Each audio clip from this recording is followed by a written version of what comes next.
காலத்தின் சூழல் கருதி மிக சரியான நேரத்தில்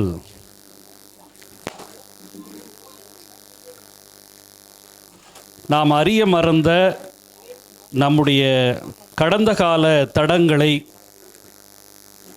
இன்றைக்கு தெரிந்து கொள்வதனுடைய அவசியம் கருதி இந்த பயிலரங்கத்தை ஏற்பாடு செய்திருக்கிற தந்தை பெரியார் திராவிடர் கழகத்திற்கும் அதனுடைய பொதுச் செயலாளர் தோழர் ராமகிருஷ்ணன் அவர்களுக்கும் என்னுடைய பணிவான வணக்கத்தை தெரிவித்துக் கொள்கிறேன். காலை முதல் பல்வேறு தலைப்புகளில் இங்கே பேசிய ஒவ்வொரு சான்றோர்களுக்கும் என்னுடைய அன்பான வணக்கத்தை தெரிவித்துக் கொள்கிறேன். தோழர்களே, பெரியாருடைய போராட்ட வரலாற்றை பேசுவது என்பது இப்போ தான் பேசிகிட்டு இருந்தோம். ஒவ்வொரு போராட்டத்துக்கும் ஒரு நாள் பேச வேண்டிய போராட்டங்கள் எல்லாமே. எந்த போராட்டத்தையும் அவ்வளவு சாதாரணமாக கடந்து போய்விட முடியாத போராட்டங்கள்.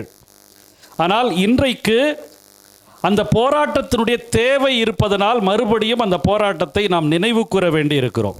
பெரியார் எதை எதிர்த்து போராடினாரோ, எந்த சூழலை எதிர்த்து போராடினாரோ, அந்த சூழல் மறுபடியும் வந்து நம்மை ஒரு இருளாக சூழ்ந்து கொண்டிருக்கிற இந்த நேரத்தில், இப்படி 100 ஆண்டுகளுக்கு முன்னால் 50 ஆண்டுகளுக்கு முன்னால் இருந்தபோது பெரியார் எப்படி இந்த சமூகத்தில் ஒரு தனிநபராக நின்று இந்த சமூகத்திற்கு தொடர்ச்சியாக பிரச்சாரத்தின் மூலமாக வெறும் விழிப்புணர்வை ஏற்படுத்தி இந்தியாவே திரும்பி பார்க்கிற மிக அசாதாரணமான வேலைகளை பெரியார் தன்னுடைய போராட்டங்களின் மூலமாக செய்திருக்கிறார்.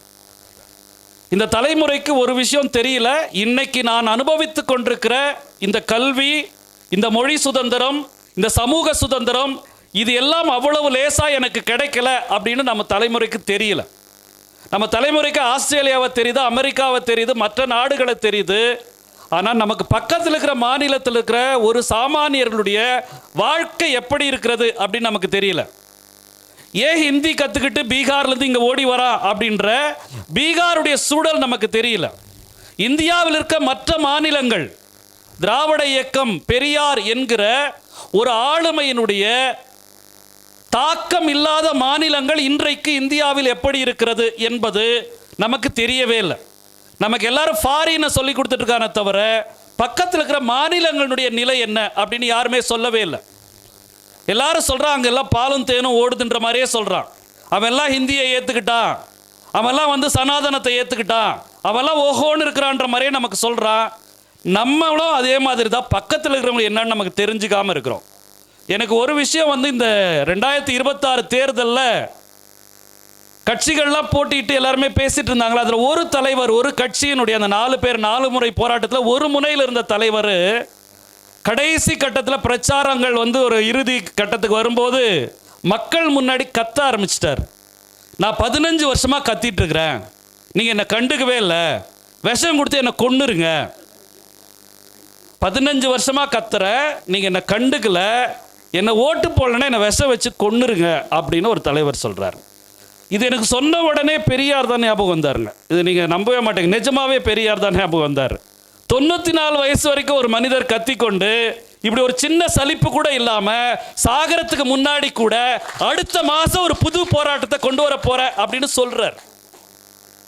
நீ பதவிக்கு என்ன முதலமைச்சராக்கு, இல்லைன்னா விஷம் வச்சு கொன்னுருன்னு சொல்ற நீ எங்க இந்த சமூகம் மானமும் அறிவும் பெற வேண்டும் என்பதற்காக தன் கடைசி நொடி வரைக்கும் எதை பற்றியும் எதிர்பார்க்காமல் இந்த சமூகத்திற்கு சுயமரியாதையை கொடுக்க வேண்டும் என்பதற்காக ஒரு தலைவர் பேசிக்கொண்டிருந்தார். அந்த தலைவரைத்தான் கடப்பாரை வச்சு கலப்ப போற, இடிக்க போறேன்னு சொல்றான்.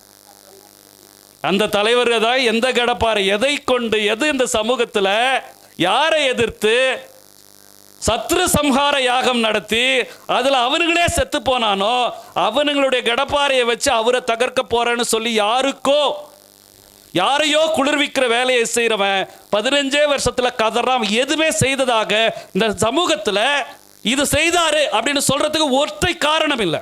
15 வருஷமா நீ கத்துறது ஒன்றுத்துக்காக தான், நான் பதவி அடையணும், நான் முதல்வர் ஆகணும், வந்துட்டா இதை பாலும் தேனும் ஓடுற நாடா மாத்திருவேன்னு சொல்லி வெறும் மேடையில் கத்தி ஒரு தற்குறித்தனமான ஒரு தலைமுறையை உருவாக்குன ஒருத்தன் சொல்லும் போது நான் நினைச்சேன், ஒரு மனுஷன் 94 வயசு வரைக்கும் மூத்திர சட்டியை தூக்கிக்கிட்டு கிராமமாக கிராமம் கிராமமாக மிக எளிய வாழ்க்கையில இட்லியை சாப்பிட்டுட்டு ஒரு லுங்கியை கட்டிக்கிட்டு குளிக்காம தேர்ட் கிளாஸ் ரயில்ல ஏறி பயணம் பண்ணிட்டு இருந்த ஒரு மனிதர் சின்ன சலிப்பு கூட இல்லாம போகும்போது உங்களை அறிவில்லாதவர்களாக மானம் உள்ளவர்களாக மாற்றாமல் சாகிறேனே என்கிற அந்த வேதனையோடு செத்து போன ஒரு தலைவரின் வரலாறு இன்றைக்கு மிகவும் முக்கியம் நண்பர்களே.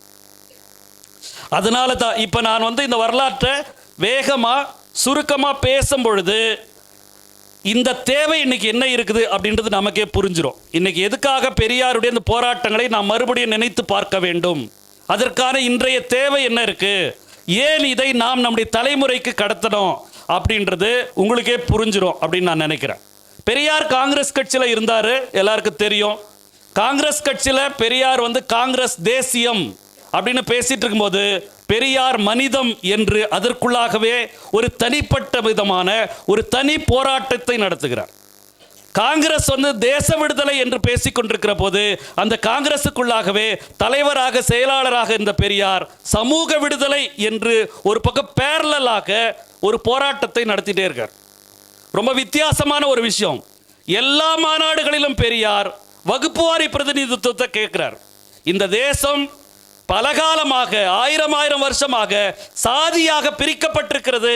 அப்ப சாதியாக பிரித்து பல உரிமைகள் மறுக்கப்பட்டு ஒடுக்கப்பட்டிருக்கிற மக்களுக்கு பிரதிநிதித்துவம் வேண்டும் என்பதை காங்கிரசுக்குள்ள இருந்துட்டு தொடர்ச்சியாக பெரியார் அதை மட்டுமே சொல்லிக் கொண்டிருக்கிறார்.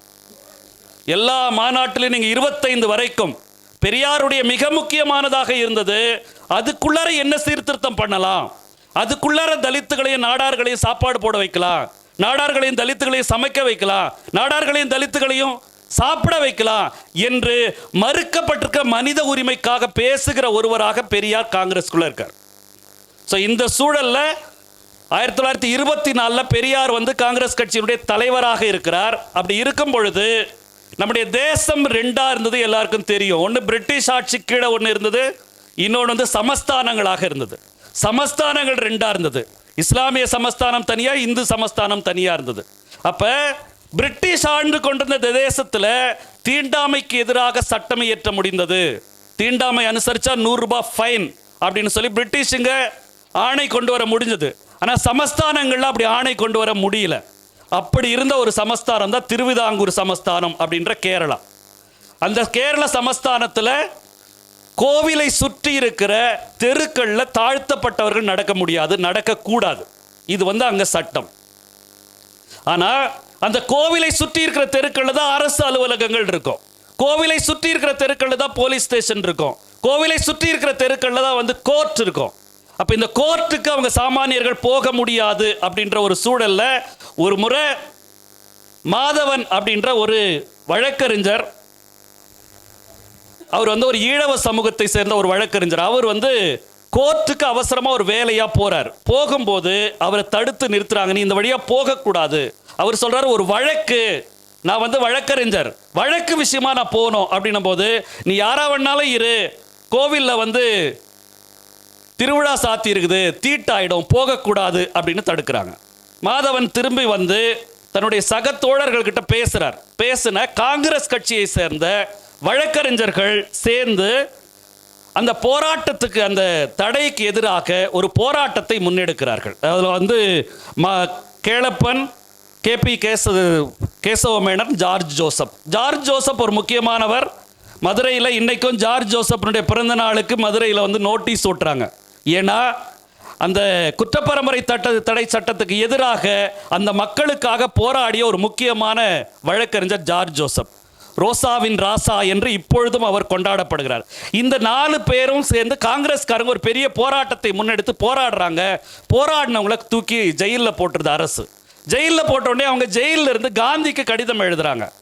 காந்திக்கு கடிதம், இந்த மாதிரி நாங்கள் தெருக்களில் நடக்கிறதுக்கு மறுக்கிறாங்க, பொது தெருவில் நடக்க முடியல, இதை எதிர்த்து போராடினா ஜெயிலில் போட்டாங்க அப்படின்னு கடிதம் எழுதுறாங்க. காந்தி பதில் கடிதம் எழுதுறாரு ஜார்ஜ் ஜோசப்புக்கு. ஜார்ஜ் ஜோசப், நீங்கள் ஒரு குரியன் கிறிஸ்டியன், உங்களுக்கு இதுக்கு சம்பந்தம் இல்லை, நீங்கள் போய் உங்கள் கிறிஸ்தவ மதத்தில் இருக்கிற சீர்திருத்தத்தை பாருங்க, இது இந்து மதத்தினுடைய சீர்திருத்தம், இதில் தலையிடாதீங்கன்னு சொல்லி பதில் எழுதுறாரு.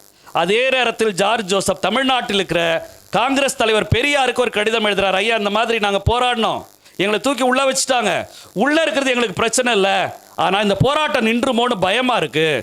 சாதாரணமாக ஒரு சாமானிய மனிதன் பொது தெருவில் நடக்கிறதுக்கு முடியல இங்க அப்படின்னு கடிதம் எழுதினப்ப பெரியார் கிளம்பி வைக்கத்துக்கு போகிறார்.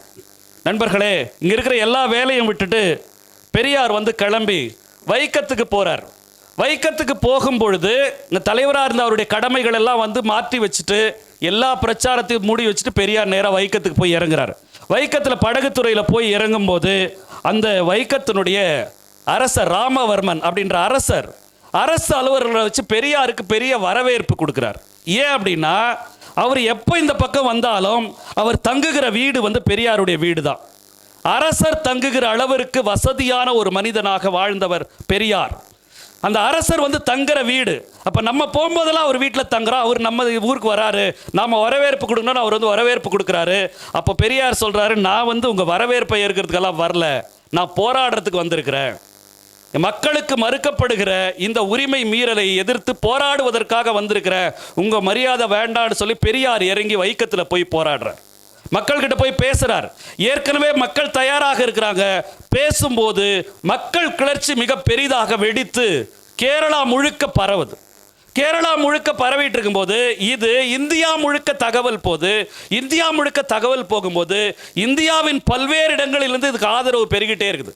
பஞ்சாப்ல இருந்து ஒரு கூட்டம் கிளம்பி வந்து 2000 ரூபாய் பணத்தோடு வந்து வைக்கத்துக்கு வந்து அந்த பணத்தை வந்து போராட்ட நிதியாக கொடுத்துட்டு அந்த போராட்டத்தில் பங்கேற்கிறாங்க.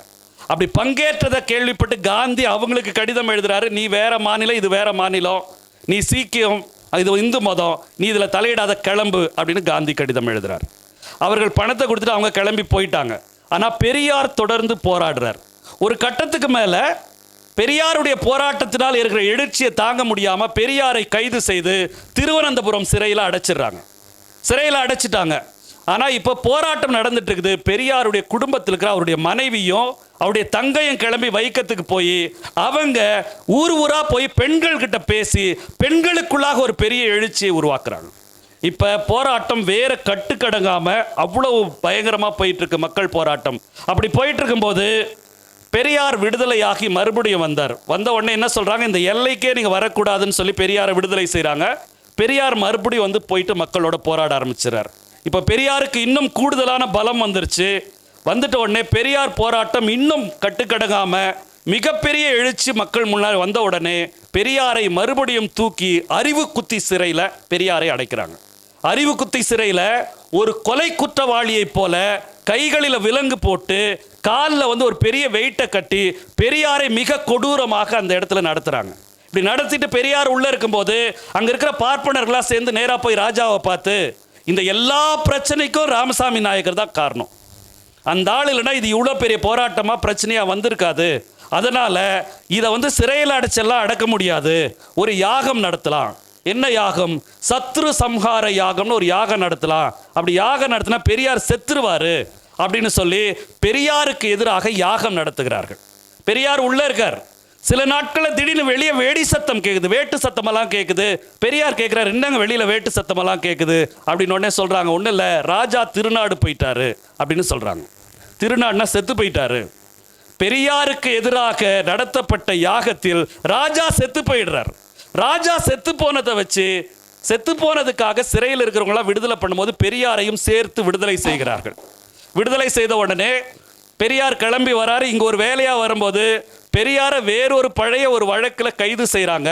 ஆனால் அங்கே வந்து போராட்டம் பெருசாகிட்டு ஒரு கட்டத்தில் அங்கே இருக்கிற தாழ்த்தப்பட்ட மக்கள்லாம் இஸ்லாம் மதத்துக்கு மாறுறாங்க. அப்படி மதம் மாறும்பொழுது சி.வி. ராமசாமி ஐயர் அப்படின்றவர் அங்கே வந்து அதிகாரியாக இருக்கார். அவர் போய் ராணி கிட்ட சொல்கிறார். ராஜாவுக்கு பிறகு ராணி வந்துடுறாங்க. ராணி கிட்ட போய் சொல்கிறாரு, இந்த மாதிரி எல்லாரும் மதம் மாறுறாங்க, இப்படியே விட்டோம்னா இந்து மதத்துக்கு பெரிய ஆபத்தாயிரும், அதனால் நாம் இந்த தெருவில் நடக்கிற உரிமையை கொடுத்துடலாம் அப்படின்னு ராணி கிட்ட சொல்கிறாங்க. நண்பர்களே, இப்போ ராணி கிட்ட சொன்ன உடனே அந்த உரிமையை வந்து கொடுக்குறதுன்னு ராணி முடிவு பண்ணிட்டு ராஜாஜிக்கு தகவல் சொல்கிறாங்க. ராஜாஜி காந்திக்கு தகவல் சொல்லி காந்தியை வர வைக்கிறாங்க. இப்போ ராஜாஜி காந்தி எல்லாம் வைக்கத்துக்கு போகிறாங்க. பெரியாரும் வெளியே வந்து வைக்கத்துக்கு போகிறார். இப்போ ராணி அறிவிக்கிறதுக்கு முன்னாடி ஒரு கண்டிஷன் போடுறாங்க. இப்போ ராமசாமி நாயக்கர் கேட்ட மாதிரி கோவிலை சுற்றி இருக்கிற தெருக்களில் நடக்கிறதுக்கான உரிமையை கொடுத்துடலாம், ஆனால் நாளைக்கு இதே ராமசாமி நாயக்கர் வந்து கோவிலுக்குள்ள வருவோன்ற போராட்டத்தை நடத்தக்கூடாது, அதற்கான உத்தரவாதத்தை நீங்கள் வாங்கி கொடுங்கன்னு காந்தி கிட்ட கேட்குறாரு. காந்தி பெரியார்கிட்ட பேசும்போது பெரியார் சொல்றாரு, இப்போதைக்கு தெருவில் நடக்கிற உரிமையை அவங்க கொடுக்கட்டும், கோவிலுக்குள்ள நுழைய மாட்டேன், அந்த போராட்டம் நடத்த மாட்டேன்ற எந்த உத்தரவாதத்தை கொடுக்க முடியாது என்று பெரியார் சொல்லுகிறார். நண்பர்களே, முதலில் வைக்கத்தில் அது மட்டுமாக காலகாலமாக மறுக்கப்பட்டிருந்த கோவிலை சுற்றி இருக்கிற தெருக்களில் தாழ்த்தப்பட்ட மக்கள் நடக்கலாம் என்கிற உரிமை பெரியாரின் இந்த நீண்ட போராட்டத்திற்கு கிடைக்கிறது. இந்த போராட்டத்தை குறித்து எல்லாரும் எழுதும்போது, காந்தி பேசும்போது காங்கிரஸார் முன்னெடுத்தாங்க, காங்கிரஸால நடந்துச்சு, உரிமை கிடைச்சிச்சுன்னு எழுதுறாரு. எங்குமே பெரியாரினுடைய அந்த போராட்டத்தை காந்தி குறிப்பிடவில்லை. அப்படி குறிப்பிடாத போனப்ப இந்த போராட்டத்தை குறித்து நம்ம திருவிக்கா அவருடைய நவசக்தி பத்திரிகையில் எழுதுறாரு. மறுக்கப்பட்டிருந்த தெருவில் நடப்பதற்கு மறுக்கப்பட்டிருந்த உரிமையை பெற்று தருவதற்கு பெரியார் தான் போராடினார். எனவே பெரியாரை வைக்கம் வீரர் என்று அழைக்க வேண்டும் என்று திருவிக்கா சொல்கிறார். திருவிக்கா சொல்லி அதனுடைய அடையாளமாக இன்றைக்கும் வைக்கத்தில் பெரியாருக்கு ஒரு சிலை வைக்கத்தில் இருக்கு. பிரகாஷ் எல்லாம் போயிட்டு அதை பார்த்துட்டு வந்தாங்க. ரைட். இப்போ பெரியாருடைய இந்த போராட்டம் இந்தியா முழுக்க பரவச்சு நம்ம பேசுறோம் இல்லைங்களா. 1927 தாழ்த்தப்பட்ட மக்கள் தண்ணீர் குடிக்க கூடாது அப்படின்னு இருந்த சவுதார் குளத்தில் அம்பேத்கர் இறங்கி தண்ணி குடிப்பதற்கான ஒரு போராட்டத்தை நடத்துறார். இந்த போராட்டத்தில் நடத்தி என்னெல்லாம் நடந்தது நமக்கு தெரியும், விரிவா இப்ப பேச முடியாது. அந்த போராட்டத்தை நடத்தும் போது பெரிய அம்பேத்கர் சொல்றாரு, இந்த போராட்டத்தை நடத்துவதற்கு 1925 ராமசாமி நாயக்கர் வைக்கத்தில் நடத்திய போராட்டம் தான் எனக்கு இன்ஸ்பிரேஷனா இருந்தது அப்படின்னு அவருடைய பயோகிராஃபில் தனஞ்சயகிரி எழுதின பயோகிராஃபில் இருக்கு. ஸோ ஒடுக்கப்பட்ட மக்கள் தெருவில் இறங்கி நடப்பதற்கு மறுக்கப்பட்டிருந்த உரிமையை பெரியாரின் ஒரு தொடர் போராட்டம், வேறொரு மாநிலத்துக்கு போய் நடத்திய ஒரு தொடர் போராட்டம் அவர்களுக்கு நடப்பதற்கான உரிமையை பெற்று தந்திருக்கிறது. பெரியார் மட்டுமே இல்லை, இப்போ எல்லாருமே இப்போ சொல்லும் போதெல்லாம் சொல்லுவாங்க, குழந்தைங்களை கூட்டிட்டு வாங்க, குடும்பமாக வாங்க. பெரியாருடைய மனைவியும் தங்கையும் எல்லோருமே அந்த போராட்டத்தில் பங்கேற்றிருக்கிறாங்க. அதன் மூலமாக அவர்களுக்கு அந்த உரிமை கிடைக்குது அப்படின்றது. ரைட். அடுத்த போராட்டம் நீங்க பார்த்தீங்கன்னா பெரியார் அதுக்கு பிறகு காங்கிரஸ் கமிட்டியினுடைய செயலாளராக இருக்கிறார். 25 தலைவராக இருந்து அதுக்கப்புறம் செயலாளராக பெரியார் மாறுறாரு. 25 காங்கிரஸ் கமிட்டியில் நிறைய நிதி இருக்குது. அப்படி நிதி இருக்கும்போது வாவேசு ஐயர் அப்படின்னு சொல்ற ஒரு பார்ப்பனர் அவர் என்ன பண்றாரு, கல்லிடைக்குறிச்சி அப்படின்ற ஒரு இடத்துல தமிழ்நாட்டில் இருக்கிற இளைஞர்களை கூட்டி தேசிய உணர்வை ஊட்டுவதற்கான ஒரு குருகுலத்தை நடத்தணும் அப்படின்னு ஒரு கோரிக்கையை வச்ச உடனே எல்லோருமே நிதி கொடுக்குறாங்க. நிதி கொடுத்தோடனே ஒரு கோரிக்கை மூலமாக கல்லிடைக்குறிச்சியில் ஒரு குருகுலம் நடக்குது. இந்த குருகுலம் நடந்துட்டு இருக்கும்போது ஒரு ஆண்டு கழிச்சு அந்த குருகுலத்தை சேரன்மாதேவிக்கு மாத்திடுறாங்க. மாத்திட்ட உடனே இங்க இருந்த திருவிக்கா, வைசு சண்முகம் செட்டியார் இவங்க எல்லாருமே சேர்ந்து அவங்க பத்திரிகையில் எழுதுறாங்க, இந்த மாதிரி சேரன்மாதேவியில தேசிய உணர்வை ஊட்டுவதற்கான ஒரு குருகுலம் தொடங்கப்பட்டிருக்கிறது, அதுக்கு நிதி கொடுங்கன்னு சொல்லி அவங்க பத்திரிகையில் எழுத, இந்த பத்திரிகை சிங்கப்பூர், மலேசியா, பர்மா எல்லா இடங்களுக்கு போய் அங்கிருந்து நிறைய நிதி வருது. ஒரு ஆசிரமத்தை அங்கே கட்டி எழுப்புறாங்க. இதுக்கு இடையில ஆசிரமத்தை நடத்துவதற்கான நிதி இல்லை, அதனால நிதி வேணும்னு சொல்லி நம்ம வாவேஸ் ஐயர் பெரியார்கிட்ட, பெரியார் தலைவர் செயலாளராக பெரியார்கிட்ட கேட்குறாரு. இதுக்கு இடையில இந்த மாதிரி இவங்கெல்லாம் ஒரு விளம்பரம் கொடுத்தாங்கல்ல, அப்போ விளம்பரம் கொடுக்கும்போது வரதராஜன் நாயுடு கிட்டையும் திருவிக்கா கிட்டையும் பெரியார் சொல்றாரு, இப்போதான் அவர் தொடங்கி இருக்கிறாரு, எப்படி நடக்குதுன்னு பார்க்கலாம், அதுக்கு பிறகு இந்த விளம்பரம்லாம் கொடுக்கலாம், இப்போவே இப்படி பண்ணாதீங்கன்னு சொல்லி பெரியார் அவங்க கிட்ட சொல்றாரு. ஏன்னா தொடங்கி இருக்கிற ஒரு பார்ப்பனர், அவருக்கு தேசிய உணர்வுனா என்ன அப்படின்னு பெரியாருக்கு தெரியும். அவங்க தேசிய உணர்வா எதை வச்சிருக்காங்கன்னு பெரியாருக்கு தெரியும். பெரியார் அதை முன்குறித்து சொல்றாரு, இது எப்படி நடக்குதுன்னு முதல்ல பார்த்துட்டு அப்புறம் சப்போர்ட் பண்ணுவோம் அப்படின்னு சொல்றாரு. இப்ப 10,000 ரூபாய் அதுக்கு நடத்துவதற்கு தருவதாக காங்கிரஸ்ல ஒத்துக்கிறாங்க. ஒத்துக்கிட்டு பெரியார் சொல்றாரு, எப்படி நடத்துறீங்கன்னு தெரிஞ்ச பிறகுதான் கொடுப்போம் அப்படின்னு. உடனே அந்த காங்கிரஸ்ல 2 பேர் பொதுச் செயலாளர்கள். அப்போ ஒன்று பெரியார், இன்னொன்று சுப்பிரமணிய ஐயர் அப்படின்றவர். 2 பேர் தான் செக் சிக்னேட்டரி. அப்போ 2 பேரில் பெரியாருக்கு தெரியாமல் வாவேஸ் ஐயர் சுப்பிரமணிய ஐயர் கிட்ட 5,000 ரூபாய் செக் வாங்கிட்டு போயிடுறார். போயிட்டு உடனே இது பெரியாருக்கு தெரிஞ்சு சுப்பிரமணிய ஐயர் மீது மிக கோபமாக இருக்கார் பெரியார். ஸோ இந்த சூழலில் அந்த குருகுலம் நடந்துட்டு இருக்குது. குருகுலத்தில் விடுமுறை முடிச்சுட்டு போகும்போது தமிழ்நாட்டில் இருக்கிற நிறைய பேர் அங்கே படிக்கிறாங்க. நிறைய பேர் படிக்கிறதுல நம்முடைய தமிழ்நாட்டினுடைய மிக முக்கியமான முதல்வர்னு சொல்லுவாங்க இல்லைங்களா, ஓமந்தூர் ராமசாமி ரெட்டியாருடைய மகனும் அங்கே படிக்கிறார். விடுமுறை முடிச்சுட்டு போகும்போது அவர் சொல்கிறார், நான் போகலப்பா அப்படின்னு சொல்கிறார். ஏன் அப்படின்னா அங்கே 2 விதமாக நடத்துகிறாங்க. தனித்தனி சாப்பாடு, தனித்தனி தண்ணி குடம், எல்லாமே தனித்தனியாக இருக்குது. ஒரு முறை தாகத்துக்கு நான் போய் ஒரு குடத்துலேருந்து தண்ணி எடுத்து குடிச்சிட்டேன். இதை நீ தொடக்கூடாத குடம்னு என்னை அடிச்சிட்டாங்க, நான் போக மாட்டேன் அப்படின்னு பெரிய ஓமந்தூராருடைய பையன் சொல்கிறாங்க. அப்படியான்னு சொல்லி வா நம்ம ஐயாவை பார்க்கலான்னு சொல்லி ஓமந்தூரார் அவங்க பையனை கூப்பிட்டு பெரியாரை வந்து பார்க்குறாங்க. பெரியார்ட்ட இந்த தகவல் சொல்கிறாங்க. அப்போ பெரியார் சொல்கிறேன், நான் அப்போவே யோசித்தேன், நான் அப்போவே நினச்சேன், அதனால தான் இவங்களெல்லாம் கொஞ்சம் அவசரப்படாதீங்கன்னு சொன்னேன்னு சொல்லி வாவேஸ் ஐயரை கூப்பிட்டு என்ன நடக்குதுங்கன்னு கேட்குறாரு. ஏன் இது இப்போ இப்படி நடக்குது? அப்போ வாவேஸ் ஐயர் சொல்கிறாரு, இது வந்து திருநெல்வேலி ஜில்லாவில் இருக்குது. திருநெல்வேலி ஜில்லா ஒரு ஆன்மீக மண், அப்படி இப்படி தான் இருக்கும், போக போக சரியாயிடும் அப்படின்னு வாவேஸ் ஐயர் சொல்கிறார். அதுக்கு பெரியார் சொல்கிறாரு, அப்படியெல்லாம் இல்லை, எல்லாரையும் சமமாக நடத்துறதுன்னா நடத்து, எல்லாரையும் சமமாக கருதுறதுனா கருதுங்க, இல்லைன்னா அதை இழுத்து மூடுங்க அப்படின்னு சொல்லி பெரியார் மிக கடுமையாக வந்து வாவேஸ் ஐயர்கிட்ட சொல்கிறார். இதை எப்படி திரிச்சிட்டாங்கன்னா, வாவேஸ் ஐயருக்கு ஒரு அணியாகவும் பெரியாருக்கு ஒரு அணியாகவும் பிரிஞ்சு ராஜாஜி, வாவேஸ் ஐயர், TSS ராஜன் இந்த பார்ப்பனர்களாக ஒரு பக்கம் நின்றுக்கிட்டாங்க, பெரியாரும் வரதராஜன் நாயுடும் ஒரு பக்கத்தில் நின்றுக்கிட்டாங்க. இப்போ முதலாக இந்த சனாதனத்தை மறைப்பதற்காக, இந்த பாகுபாட்டை மறைப்பதற்காக வாவேஸ் ஐயர் ஒரு வார்த்தையை பயன்படுத்தினார். அவர் சொன்னார், இந்த தமிழ்நாட்டில் இங்கே இருக்கிற இளைஞர்களுக்கு தேசிய உணர்வை ஊற்றுவதற்காக கொண்டு வருகிற இந்த குருகுலத்தை தெலுங்கரான வரதராஜலு நாயுடுவும் கன்னடரான பெரியாரும் தடுக்கிறார்கள் என்று அவர் சொல்றார்.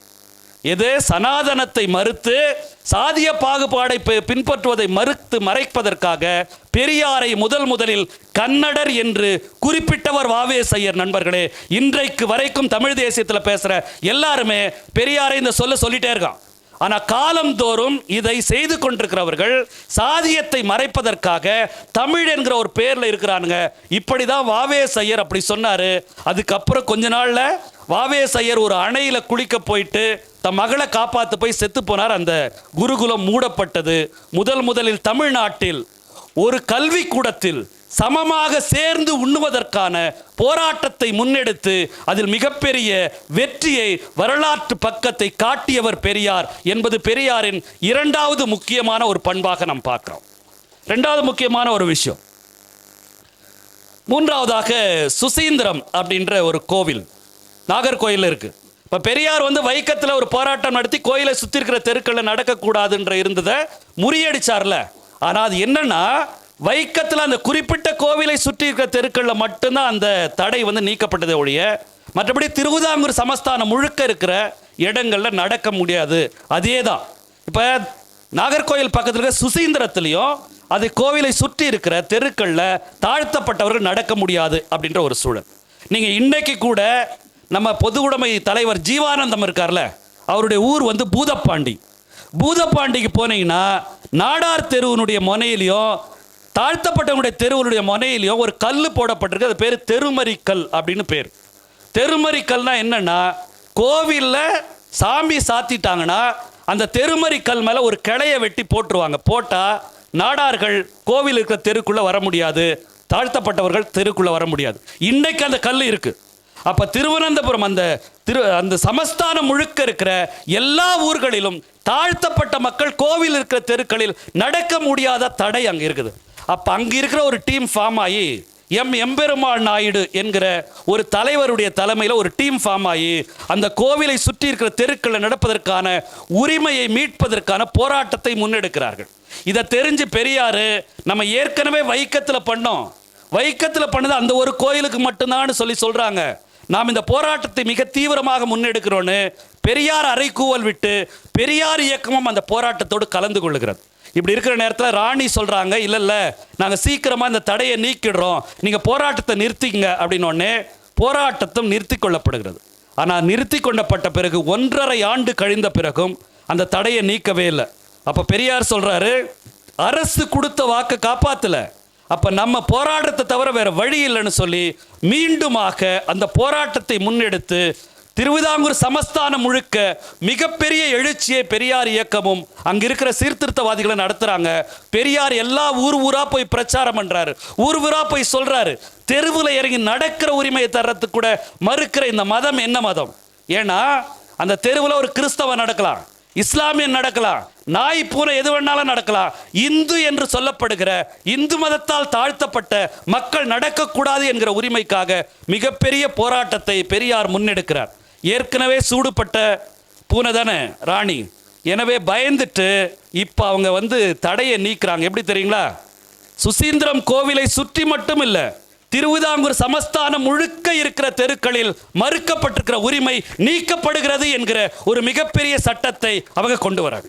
மிகப்பெரிய சட்டத்தை கொண்டு வந்து சுசீந்திரம் கோவில் மூலமாக திருவிதாங்கூர் சமஸ்தானம் முழுக்கவே அந்த தடை நீக்கப்பட்டது. நண்பர்களே, இது பெரியார் முன்னெடுத்த இந்த போராட்டத்தினுடைய மிக முக்கியமான ஒரு வடிவம்.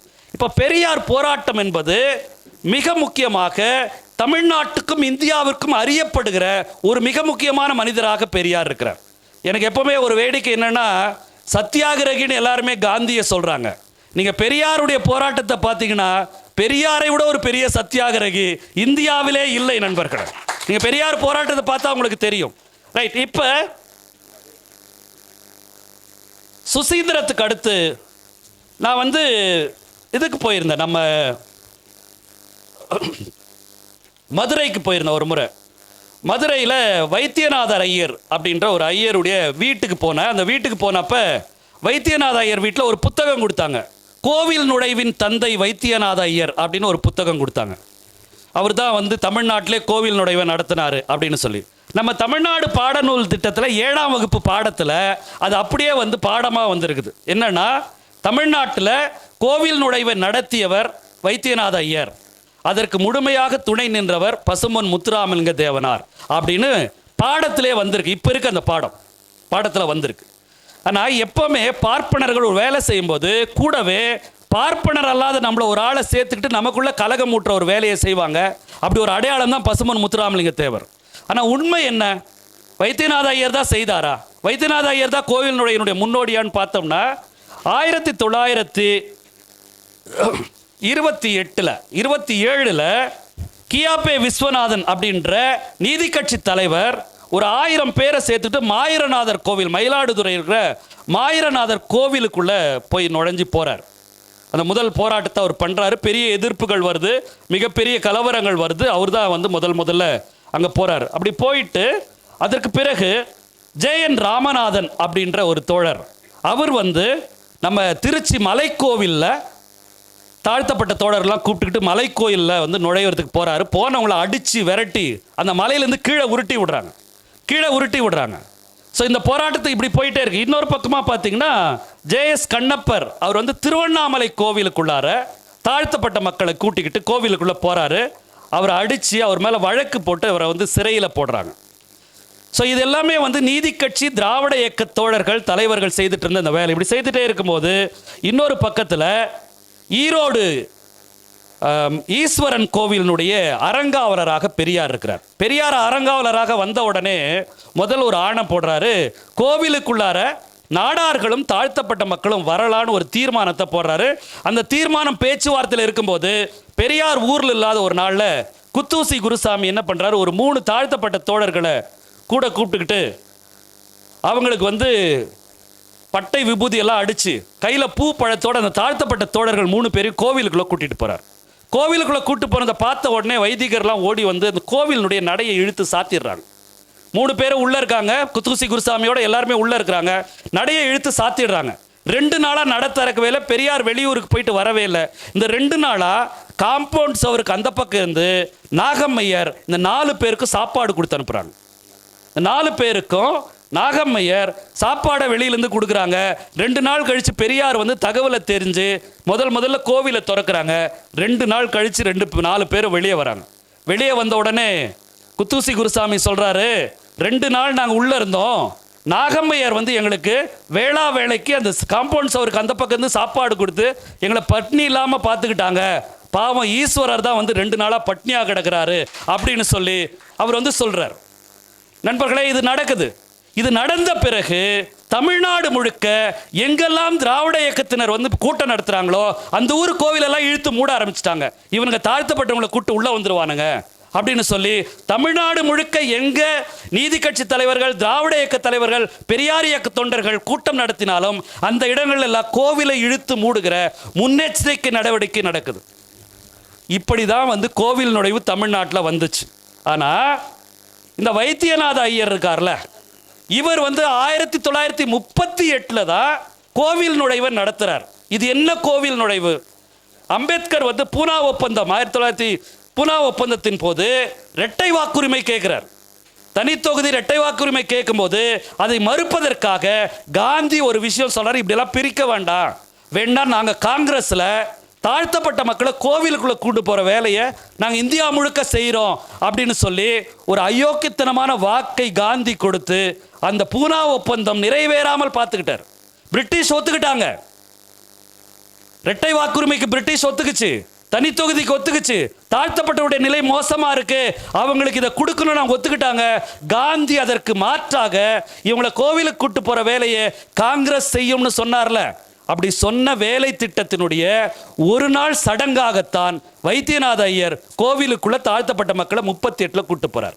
ரைட், இப்படி கூட்டிட்டு போன வைத்தியநாத ஐயர் இருக்கார்ல, அவருக்கு மெய்யாவே இந்த மக்கள் மீது, இந்த தாழ்த்தப்பட்ட மக்கள் மீது, கோவில் நுழைவின் மீது அவ்வளவு அக்கறை உண்டா அப்படின்னு சொன்னா, காங்கிரஸ்ல இருக்கும்போது பெரியாரும் திருவிக்காவும் ஒரு முக்கியமான தீர்மானத்தை கொண்டு வராங்க.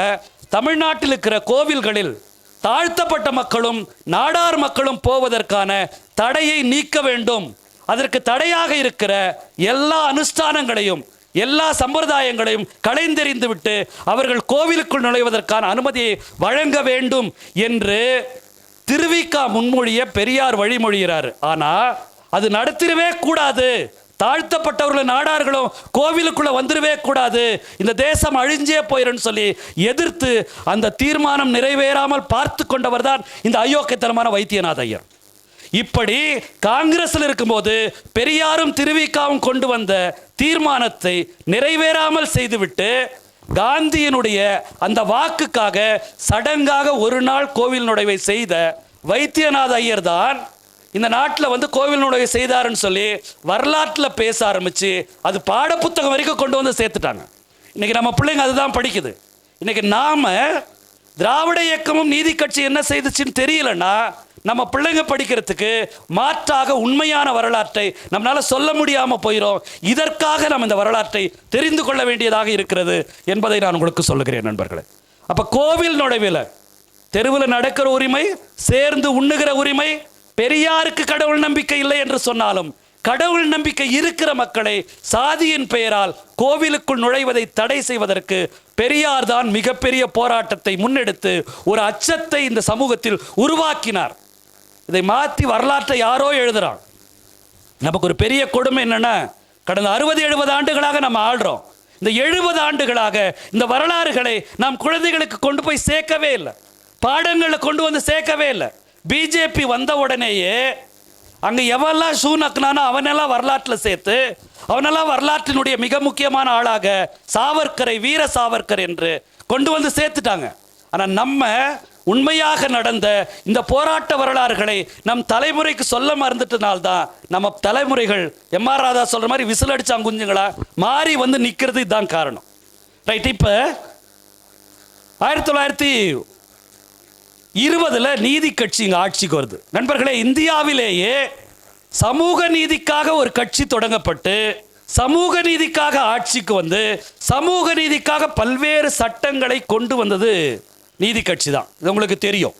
ஏன்னா இரட்டை ஆட்சி முறைன்னு சொல்லி இந்தியமயமாக்கல் அப்படின்னு இந்தியர்களை நிர்வாகத்தில் கொண்டு வரும்போது பெரியார் தான் சொன்னார், இது இந்தியமயமாக்கல் இல்லை, இது பார்ப்பனமயமாக்கல் என்று பெரியார் தான் சொன்னார்.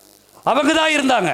அப்போ இதை எதிர்த்து நீதி கட்சி ஒரு கட்சியை தொடங்கி 20 ஆட்சிக்கு 1936 வரைக்கும் நீதி கட்சியும் நீதி கட்சியினுடைய அவங்களுடைய சப்போர்ட்ல மற்றவங்களும் ஆட்சி செய்த காலகட்டங்களில் தான் பார்ப்பனர் அல்லாதவர்கள் கல்லூரிகளில் பள்ளிக்கூடங்களில் போவதற்கான வாய்ப்புகள் கிடைச்சது. இந்த வாய்ப்புகள் கிடைச்சது. அப்படி இருக்கிற சூழல்ல 1937 நீதி கட்சிக்கு அப்புறமா காங்கிரஸில் ராஜாஜி ஆட்சிக்கு வரார். ராஜாஜி ஆட்சிக்கு வந்து 37 வந்தோடனே ராஜாஜி சொல்றாரு, சீக்கிரமா பள்ளிக்கூடங்கள்ல ஹிந்தி கட்டாய பாடமாக்கப்படும் அப்படின்னு ராஜாஜி சொல்றாரு. அப்படி ராஜாஜி சொல்லிட்ட 37 ராஜாஜி சொல்றாரு. 38 ராஜாஜி அதை சட்டமாக கொண்டு வந்துடுறாரு. 3 பாரங்களில், ஃபர்ஸ்ட் அண்ட் செகண்ட் பாரம், தேர்ட் பாரம், 3 பாரங்களில் இந்தி கட்டாய பாடம் என்று ராஜாஜி வந்து கொண்டு வரார். அப்படி கொண்டு வரும்பொழுது இதை எதிர்த்து 2வது நாளே மிகப்பெரிய போராட்டத்தை காஞ்சிபுரத்தில் அண்ணா காஞ்சிபுரத்தில் ஒரு பெரிய இந்தி எதிர்ப்பு மாநாடு ஒன்று நடக்குது. அந்த மாநாட்டில் இதுக்கு எதிர்த்து நம்ம தொடர்ந்து போராடணும் அப்படின்ற தீர்மானத்தை கொண்டு வராங்க. அதுக்கப்புறம் தொடர்ச்சியாக எல்லா இடங்களிலும் இதற்கான பிரச்சாரத்தை நடத்தி தமிழ்நாட்டில் இந்திக்கு எதிரான ஒரு பெரிய போராட்டம் வெடிக்கிறது நண்பர்கள். அப்படி வெடித்த போராட்டங்கள் ஒரு பக்கம் நடந்துட்டு இருக்கும்போது, இன்னொரு பக்கம் இவங்களுக்கு ஆதரவாக இருக்கிற பள்ளிக்கூடங்கள், குறிப்பாக வந்து தியாசபிக்கல் ஸ்கூல், இந்து தியாசபிக்கல் ஸ்கூல்னு சொல்லி நம்ம பிராட்வேல இருக்கு, அந்த ஸ்கூல்ல எல்லாம் இந்தி நடத்த ஆரம்பிச்சிடுறாங்க. இந்தி நடத்த ஆரம்பிச்ச இடங்கள்ல அந்த பள்ளிக்கூடத்துக்கு முன்னாடி பெண்கள் போய் டாக்டர் தர்மம்பாள்ல இருந்து மூவலூர் ராமார்தம் அம்பார், மீனாம்பாள் சிவராஜ் இவங்கெல்லாம் சேர்ந்து பெண்களாக மிகப்பெரிய மறியல் போராட்டத்தை நடத்துறாங்க. நீங்க நினைச்சு பாருங்க, இன்னைக்கு ஹிந்தி வந்துருச்சானா பெண்கள் தெருவில் இறங்கி போராடுவாங்களா? முக்கியமா டாக்டரா இருக்கிற ஒரு பெரிய தலைவராக இருக்கிறவர்கள் இறங்கி போராடுவார்களா? நாளைக்கே நமக்கு வந்துடுற ஒரு அச்சத்துல தான் நம்ம இருக்கோம். நாளைக்கே இந்தி வந்துரும் அப்படின்ற ஒரு சூழல்ல தான் நம்ம இருக்கிறோம். இந்த சூழல்ல இதை எதிர்த்து பெண்கள் போராட்டம் பண்றாங்க. எல்லாரையும் கைது செய்து சிறையில் அடைக்கிற வேலை ஒரு பக்கம் நடந்துட்டே இருக்கு. இப்படி நடந்துட்டு இருக்கும்போது அதே தியாசபிக்கல் ஸ்கூலுக்கு எதிரில் நிறைய சாமானிய மக்கள் போராடுறாங்க. எப்படி தெரியுங்களா? கணவன் மனைவி போராடுறாங்க, கணவன் மனைவி குழந்தைகள் போராடுறாங்க. நீங்க சிறையில் கைது செய்யப்பட்டவர்கள் நம்ம குடியரசுல வந்து போட்டிருக்காங்க, ஆண்கள் பெண்கள் குழந்தைகள் 26 பேர், ஆண்கள் 100 பேர், பெண்கள் 80 பேர், குழந்தைகள் 26 பேர் என்று குழந்தைகளோடு சேர்ந்து இந்தியை எதிர்த்து போராடி சிறைக்கு போயிருக்கிறார்கள். இப்படி சிறைக்கு போய் 6 மாதம் வரை கடுங்காவல் தண்டனையில் இருக்கிறாங்க. எனக்கு ஒரு பெரிய அச்சம் என்ன தெரியுங்களா? இன்னைக்கு நான் கல்லூரியில் ஆசிரியராக இருக்கேன். கல்லூரியில் பாடம் நடத்தினா அவங்களுக்கு பாடம் நடத்தும் போது சங்க இலக்கிய காட்சியை நடத்தும் போது அந்த சங்க இலக்கியத்தில் இருக்கிற காட்சி இந்த குழந்தைங்க பார்த்ததே இல்லை. பார்க்காத குழந்தைங்களுக்கு சங்க இலக்கியம் நடத்துறது மிகப்பெரிய சவால். அதே மாதிரி தான் சிறைன்றது அவ்வளவு 50, 20களில் 30களில் அவ்வளவு சிறப்பான சிறை இல்லை. விளக்கு கிடையாது, ஃபேன் கிடையாது, காற்றோட்ட வசதி கிடையாது, கழிப்பறை கிடையாது. இப்படி மிக மோசமான சூழல்ல கிணத்து தண்ணி தான். கிணறு எப்படி இருக்குன்னு யோசித்து பாருங்க. கிணத்து தண்ணியை குடிச்சுக்கிட்டு சிறைக்குள் இருக்கின்ற பொழுது முதலில் பிராட்வேல இருக்கிற பிராட்வே தெருவில் இருந்த நடராஜன் என்கிற ஒரு தோழர் சிக்காகிறார். வயிற்றுப்போக்கு வந்து மிக கடுமையாக வந்து பாதிக்கப்படுறாரு. அரசு மருத்துவமனை கொண்டு போறாங்க. கொண்டு போனப்ப சொல்றாங்க, இங்க யாரும் மருத்துவர்களாக இல்லை. ஏன்னா அன்னைக்கு இருந்த எல்லா டாக்டரும் பார்ப்பனர்கள், எல்லாரும் இந்திக்கு ஆதரவானார்கள். அங்கிருந்து எல்லா சிறை அதிகாரிகளும் பார்ப்பனர்கள், எல்லாரும் இந்திக்கு ஆதரவானவர்கள். அப்ப இந்தியை எதிர்த்து போகிற எல்லாரையும் விரோதியாவே பார்க்கறான். அப்ப அவன் சொல்றான், மருத்துவமெல்லாம் பார்க்க முடியாது, பொது மன்னிப்பு எழுதி கொடுத்துட்டு போய் உயிர் படைச்சுக்க. நடராஜன் சொல்றாரு, இல்ல செத்தாலும் பரவாயில்ல, என்னுடைய தாய்மொழியை காப்பாற்றணும், இந்தியினுடைய கட்டாய திணிப்பை நான் எதிர்க்கிறேன்னு சொல்லி நடராஜன் அப்படியே இருந்து 1 வாரத்தில் நடராஜன் செத்து போய் விடுகிறார். நண்பர்களே, தன்னுடைய தாய்மொழியை காப்பதற்காக முதலில் நடராஜன் என்கிற ஒரு சாதாரண அப்பா அம்மாவுக்கு ஒரே பையன், அவர் சாதாரண ஒரு குடும்பத்தை சேர்ந்த ஒரு இளைஞன் போராடி உயிர் விடுகிறான். உயிர் விட்ட அந்த இளைஞனுடைய இறுதி ஊர்வலத்தில் தமிழ்நாட்டில் இருக்கிற அவ்வளவு பெரிய தலைவர்களும் அந்த உடலை சுமந்துக்கிட்டு மூலக்குத்தடம்ன்ற இடத்துல சென்னையில் அந்த இடுகாட்டுக்கு கொண்டு போகிறாங்க. இப்படி கொண்டு போய் நடராஜன் தான் முதல் களபலி ஆகிறார். அவங்க அப்பா அம்மாவுக்கு யாரும் இல்லை, நடராஜன் ஒரே ஆள் களபலி ஆகிறாரு. ஜனவரியில் நடராஜன் இறக்கிறார். 39 மார்ச்சில் தாளமுத்து இறந்து போகிறார். தாளமுத்துக்கு மனைவி குழந்தைகள்லாம் உண்டு. அவர் இந்திக்காக போராடி அவர் இறந்து போகிறார். நண்பர்களே, இறந்து போன அவருடைய உடலையும் சுமந்து கொண்டு தலைவர்கள் மூலக்கத்தோட சுடுகாட்டில், இன்னைக்கும் நீங்க போனீங்கன்னா அந்த இடுகாட்டில் தாளமுத்து நடராஜனுக்கு தனியான கல்லறை 2 பேருக்கும் அங்கு எழுப்பப்பட்டிருக்கிறது. ரைட். இப்ப இவ்வளோ பெரிய போராட்டம், உயிர் தியாகமெல்லாம் வந்து இதை சமாளிக்க முடியாமல் 1950 கட்டாய இந்தி வாபஸ் பெறப்படுகிறது.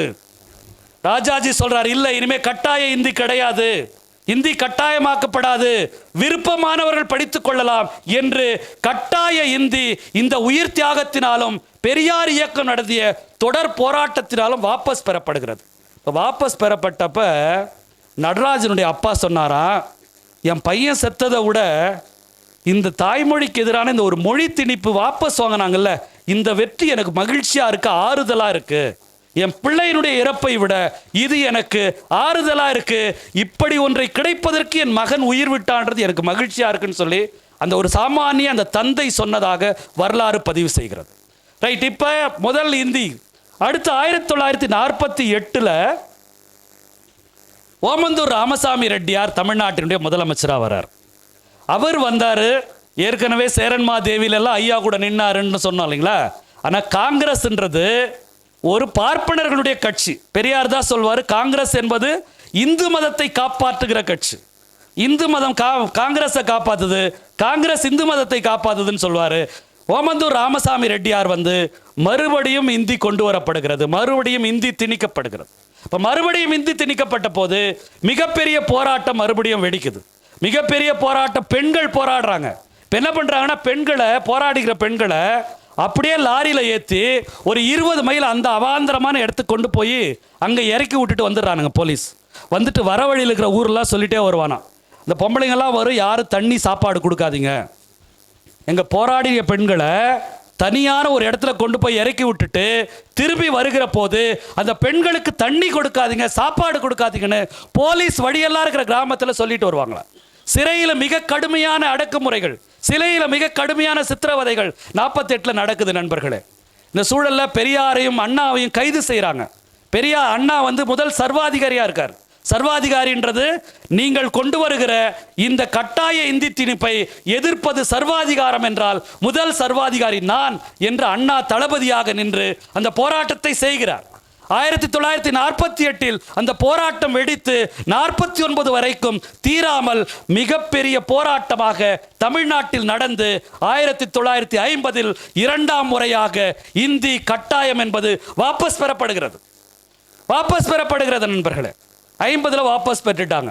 ரைட். இப்போ வாபஸ் ஆயிடுச்சு அப்படின்னு நம்ம யோசிச்சுட்டு இருக்கும்போது 1952 ராஜாஜி வந்து தமிழ்நாட்டுடைய முதல்வராக மறுபடியும் வர்றார். இப்போ கட்டாய இந்தி இல்லை, வேறு வகையில் இந்தி வந்து தமிழ்நாட்டுக்குள்ளே வருது. எங்கே அப்படின்னா, போஸ்ட் ஆஃபீஸ்க்குள்ளே இந்தி வருது, ரயில் நிலையங்களில் இந்தி வருது, மணி ஆர்டர் ஃபார்மில் இந்தி வருது, மையல் கற்களில் இந்தி வருது, எல்லா இடங்களிலும் இந்தி வர ஆரம்பிச்சிருச்சு. இப்போ பெரியார் என்ன பண்ணார்னா, அப்போ வந்து முன்னாடி போராடுறது அடிமை இந்தியாவில், பிரிட்டிஷ் இந்தியாவில், இப்போ சுதந்திர இந்தியாவில், சுதந்திர நாட்டில் சுதந்திரமான எல்லாம் கிடைச்சிரும்னு சொல்லி நீங்களும் நானும் 70 வருஷமாக கொண்டாடிட்டு இருக்கிறோம்ல, அந்த ஆகஸ்ட் 1ஆம் தேதியை பெரியார் அடுத்த இந்தி போராட்டத்திற்காக குறிக்கிறார். ஆகஸ்ட் 47 வாங்குச்சு இல்லையா, நீங்க சுதந்திரம் வாங்கின அதே மாதத்தினுடைய 1ஆம் தேதி இந்தி எதிர்ப்பு போராட்டத்தை பெரியார் முன்குறிக்கிறார். இதுக்கு ஆகஸ்ட் கிளர்ச்சினே பேர். அப்படி முன்குறிச்ச பெரியார் ஆகஸ்ட் 1ஆம் தேதி ரயில் நிலையங்களில் இருக்கிற இந்தி எழுத்துக்களை அழிக்கிறது அப்படின்ற ஒரு போராட்டத்தை செய்கிறார். நான் தொடக்கத்திலே சொன்ன நண்பர்களே, எல்லாரும் சொல்லுவாங்க உலகத்தில் இருக்கிற படைகளில் விடுதலை புலிகள் படை ரொம்ப ஒழுக்கமான படைன்னு சொல்லுவாங்கல்ல. பெரியார் பாருங்க, ஹிந்தி அழிக்கிறதுன்னு போராட்டத்தை அறிவிச்சிட்டார். அறிவிச்சிட்டு எப்படி அழிக்கணும் எல்லாத்தையுமே வழிமுறைகளை பெரியார் சொல்றாரு. என்ன சொல்றாரு, நீங்க ஏதாவது ஒரு ஊரை தேர்ந்தெடுத்துங்க. பெரியார் தொடர்ச்சியாக விடுதலை என்ன எழுதுறாருன்னா, நீ வந்து இந்திய எந்த ஊரில் அழிக்க போற, நீ நல்ல திராவிடனா, நீ நல்ல தமிழனா, நீ வந்து உன்னுடைய மொழியை அழிக்கிறதுக்கு வர, உன்னுடைய பண்பாட்டை அழிக்கிறதுக்கு வர இந்திய எந்த ஊரில் அழிக்க போற? தமிழ்நாட்டில் 500 ரயில் நிலையங்கள் இருக்கு, 500 ரயில் நிலையங்கள்ல நீ அழிக்க போற நிலையம் எதுன்னு தேர்ந்தெடுத்துட்டியா என்று பெரியார் தொடர்ந்து பேசுறார். நீ திராவிடனாக இருந்தால், நீ தமிழ்நாட்டை சேர்ந்தவனாக இருந்தால், நீ சுயமரியாதை உள்ளவனாக இருந்தால், உன் சுயமரியாதைக்கு எதிராக கொண்டு வருகிற இந்த இந்தியை அழிப்பதற்கு நீ தயாராக வேண்டும் என்று பெரியார் சொல்லிட்டு அப்ப சொல்றாரு, இந்தி எதிர்க்க போறவங்களுக்கு நீங்க போகும்போது பிளாட்ஃபார்ம் டிக்கெட் கட்டாயம் வாங்கணும். போகிறது போராட்டம் பண்ணுறதுக்கு பிளாட்ஃபார்ம் டிக்கெட்டை கட்டாயம் வாங்கணும். ரெண்டாவது, எந்த பயணிக்கும் எந்த இடையூறும் இல்லாமல் அமைதலாக போகணும். நீங்கள் போயிட்டு ஹிந்தி எழுத்தை மட்டும்தான் அழிக்கணும். அந்த பெயர் பலகையோ அது எதுவுமே எந்த சேதமும் வரக்கூடாது. அங்கே இருக்கிற சக பயணிகளுக்கு எந்த தொந்தரவும் வரக்கூடாது. இதெல்லாம் பெரியார் சொன்ன கட்டளைகள், ஒழுக்க முறைகள். போராட்டத்தில் கலந்துக்கிறவங்க பிளாட்ஃபார்ம் டிக்கெட் வாங்கணும், அமைதலாக பிளாட்ஃபார்முக்குள்ள போகணும், பயணிகளுக்கு இடையூறு இல்லாமல் போகணும், இந்தி எழுத்தை மட்டும் அழிக்கணும். போலீஸ் கைதுன்னு வந்து கூப்பிட்டா எந்த மறுப்பும் சொல்லாமல் அமைதலாக திரும்பி போகணும். இந்த ஒழுக்கத்தோடு இருக்கிறவங்க தான் இந்த போராட்டத்தில் பங்கெடுக்கணும் அப்படின்னு பெரியார் சொல்றார். இப்படி ஒவ்வொரு போராட்டத்திலும் பெரியார் ஒரு ஒழுக்க விதியை தன்னுடைய தொண்டர்களுக்கு சொல்லி கொடுக்கிறார். அப்புறம் சொல்றாரு, இந்தி ரயில் நிலையத்தில் இருக்கிற இந்தி பேரை மட்டும்தான் அழிக்கணும். வேற நீங்க போஸ்ட் ஆபீஸில் இருக்கிற இந்தி பள்ளிக்கூடங்கள் இருக்கிற போர்டில் இருக்கிற இந்தி அப்படிலாம் மற்ற இடங்கள்ல இருக்கிற இந்தி அழிக்கிறதுக்கு போகக்கூடாது. இந்தி பிரச்சார சபாவில் இருக்கிற இந்தி அழிக்க போகக்கூடாது. ரயில் நிலையங்கள் இருக்கிற இந்தியை மட்டும்தான் அழிக்கணும். இப்படி சொல்றதுனால பயந்து சொல்றேன்னு நினைச்சுக்க போறீங்க. இது ஒரு முக்கியமான உத்தி. அதனால ரயில் நிலையங்கள் இருக்கிற இந்தியை மட்டும் அழிக்கிறதுன்னு சொல்லி 1952 ஆகஸ்ட் 1 தமிழ்நாட்டுக்கு அத்தனை ரயில் நிலையங்கள் இருக்கிற இந்தி எழுத்துக்களையும் அழிக்கிறாங்க. பெரியார் சேலத்தில் இருக்கிற சேலம் ரயில் நிலையத்தில் இருக்கிற இந்தி எழுத்து அழிக்கிறார். அடுத்து 53 மறுபடியும் இந்தி அவங்க மறுபடியும் எழுதுறாங்க. 53 மறுபடியும் அதே ஆகஸ்ட் கிளர்ச்சி. ஆகஸ்ட் 1 பெரியார் அறிவிக்கிறார், மறுபடியும் அவன் எல்லா இடத்துலையும் இந்தி எழுதிட்டான், மறுபடியும் ரயில் நிலையங்கள் இருக்கிற இந்தியை நம்ம அழிக்கணும். எல்லாரும் அறைகூவல் விடுறார். எல்லாரும் திரண்டு வராங்க. லட்சக்கணக்கான பேர் கொடுக்குறாங்க. பேர் கொடுத்து இந்தியை அழிக்கிறாங்க. இப்ப தமிழ்நாட்டினுடைய எல்லை பாதுகாப்பு வீரர் சிலம்பு செல்வர் என்றெல்லாம் சொல்லுகிற மாப்போசி இருக்கார்ல, தாறு வச்சு தமிழர்கள் இந்தி எழுத்து அழிச்சிட்டு வந்தா மாப்போசி ஆளு வச்சு மண்ணெண்ணெய் கெரோசின் வச்சு அந்த தாரெல்லாம் அழிச்சிட்டே வர்றார். அவர் தான் சிலம்பு செல்வர். அவர் தான் தமிழ் தேசியத்தினுடைய தந்தை. அவர் தான் தமிழ் எல்லை போராட்ட வீரர். அவர் இன்னொரு பக்கம் அதை அழிச்சிட்டே வர்றார். ராம்சாம் திராவிட இயக்கத்துக்கு தார் செலவு, நமக்கு மண்ணெண்ணெய் செலவு மட்டும்தான் சொல்லி தமிழுக்கு ஆதரவாக தமிழ் அழிந்து போகும் என்பதற்காக இந்தியை அழித்த திராவிட இயக்கத்துக்கு எதிராக தமிழ் அழிஞ்சாலும் பரவாயில்ல இந்தி வரணும்ன்ற ஆதரவாக மாப்போசி நிலைப்பாடு எடுக்கிறார். 53 54 மறுபடியும் நண்பர்களே 54 அதே ஆகஸ்ட் புரட்சி வருது. அப்படி வரும்பொழுது 54 ஆகஸ்ட் 1 ஹிந்தி எழுத்து அழிக்கிறதுக்கு பண்ணல. ஏன்னா அப்ப காமராஜர் தேர்தலில் நின்று குடியாத்தம் இடைத்தேர்தல் வருது. அந்த இடைத்தேர்தல் வந்ததுனால 55 ஆண்டு மட்டும் ஆகஸ்ட் 8 இந்தி எழுத்து அழிக்கிற பிரச்சாரத்தை இந்த இயக்கம் தொடர்ந்து செய்யுது. இப்போ தொடர்ந்து செஞ்சாச்சு. 3 வருஷம் 2 வருஷம் போராட்டம், 3 வருஷம் ரயில் நிலையங்களுக்கு இந்தி அழிப்பு. இப்போ இப்படியே போயிட்டே இருக்கு. இதுக்கு என்ன காரணம் அப்படின்னா, நாம இந்த இந்தியான்ற தேசியத்துக்குள்ள ஒட்டிட்டு இருக்கிறது தான் காரணம். நம்ம அதோட ஒட்டிட்டு இல்லைன்னா நமக்கு இந்த பிரச்சனையே இல்லை. அவன் நம்ம மேல இந்த ஆதிக்கத்தை செலுத்த முடியாது. அப்ப அடுத்த குறியீட்டு போராட்டத்தை பெரியார் அறிவிக்கிறார். அதுதான் இந்திய யூனியன் கொடியை எரித்தல் அப்படின்ற போராட்டம். அடுத்த ஆகஸ்ட் 1 இந்திய யூனியன் இதில் இருக்கிற 54 வரைக்கும் ரயில் நிலையங்கள் அழிக்கிறது. 55வது ஆண்டு இந்திய தேசிய கொடியை எரிக்கிற போராட்டத்தை பெரியார் அறிவிக்கிறார். யாரெல்லாம் பெயர் கொடுக்குறீங்க அப்படின்னு சொல்றார். நண்பர்களே நல்லா புரிஞ்சுங்க, பெரியார் நடத்திய எந்த போராட்டத்திலும் அங்க கொடிக்கம்பத்தில் ஏற்றிருக்கிற கொடியை அழிக்கல, அங்க வச்சிருக்கிற பிள்ளையாரை எடுத்து உடைக்கல, அங்க இருக்கிற ராமன் சிலையெல்லாம் ஒழிக்கல. நீயே ஒரு கொடியை செஞ்சுக்க, நீயே ஒரு பிள்ளையாரை செஞ்சுக்க, நீயே ஒரு ராமனை செஞ்சுக்க, அது நீ செஞ்சது, நீ என்ன வேணாலும் பண்ணலாம். இப்ப பெரியார் தேசிய கொடி அடுத்ததாக இந்திய திணிப்புக்கு எதிராக தேசிய கொடியை எரிக்கிற போராட்டத்தை அறிவிக்கிறார். அப்படி அறிவிச்சுட்டு தேசிய கொடி எப்படி தயாரிக்கணும்னு சொல்றார். கடையில் போய் விலை மலிவாக இருக்கிற 3 வர்ண கொடியை வாங்கி நீயே தச்சு ஒரு தேசிய கொடியை தயார் பண்ணிட்டு ஆகஸ்ட் 1 அந்த கொடியை எரிக்கிறது அப்படின்னு பெரியார் சொல்றார். நண்பர்களே, தேசிய கொடி எரிப்பு மிக பரவலாக போகுது. எல்லாரும் சொல்றாங்க ஹிந்திக்கும் தேசிய கொடிக்கு என்ன சம்பந்தம், எதுக்கு ராமசாமி நாயக்கர் இந்தி எதிர்ப்புக்கு பதிலாக தேசிய கொடி எதுக்கு சொல்றாரு? அப்ப பெரியார் கேட்கிறாரு, வெள்ளைக்கார ஆட்சி பண்ணிட்டு இருந்தான்ல, அவன் ஆட்சியை அப்புறப்படுத்துறதுக்கு நீ தண்டவாளத்தை போய் தகர்த்த இல்லையா? வெள்ளைக்கார ஆட்சிக்கு தண்டவாளத்துக்கு என்னடா சம்பந்தம்? அப்படிதான் இந்திய தேசியத்திற்கு தேசிய கொடிக்கும் சம்பந்தம். இந்திக்கும் தேசிய கொடிக்கும் சம்பந்தம் இல்லைன்னா வெள்ளைக்காரனை அழிக்கிறதுக்கு நீ தண்டவாளத்தை தகர்த்தது சம்பந்தம் இல்லை. நீ சம்பந்தம் இல்லாத ஒரு எதிர்ப்பை தெரிவிக்கிறல்ல, அதே மாதிரி நாங்க ஒரு எதிர்ப்பை தெரிவிக்கிறோம். நீ இந்த தேசிய கொடியின் பேர்ல தானே எனக்கு விடுதலை கிடைச்சதா சொல்லிட்டு என் மீது இவ்வளவு திணிப்பை செய்யற அப்படின்னு சொல்லி தேசிய கொடி எதிர்ப்பு போராட்டத்தில் நண்பர்களே ஆயிரக்கணக்கான லட்சக்கணக்கான பேர் பங்கேற்கிறாங்க. ஸோ இந்தியை வெவ்வேறு வடிவங்களில் ஒரு குறியீடாக பெரியார் வந்து எதிர்த்துட்டே வரார்.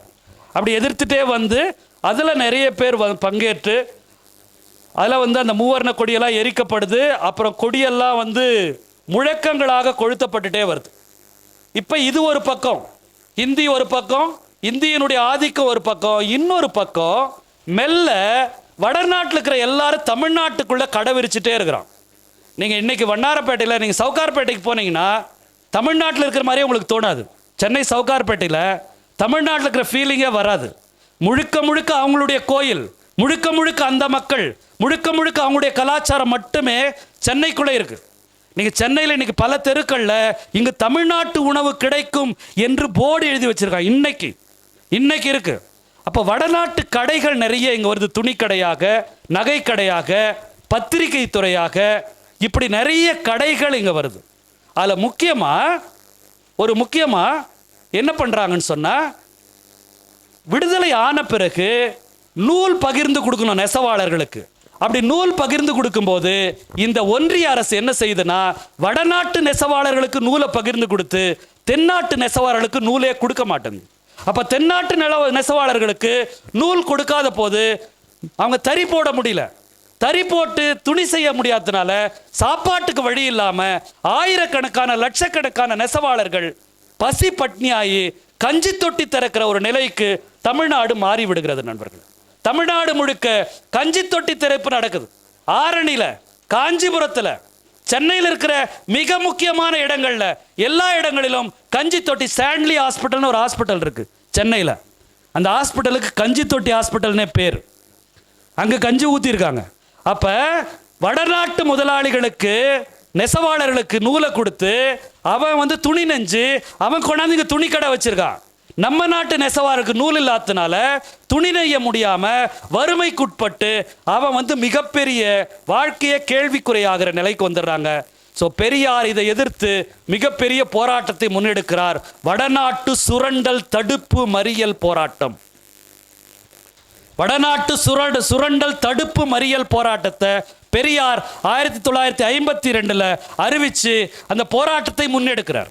என்னன்னா ஒண்ணுமே இல்லை, ஆரிய பவனுக்கு முன்னாடி 2 தோழர்கள் நின்று போய் போராட்டம் பண்றது.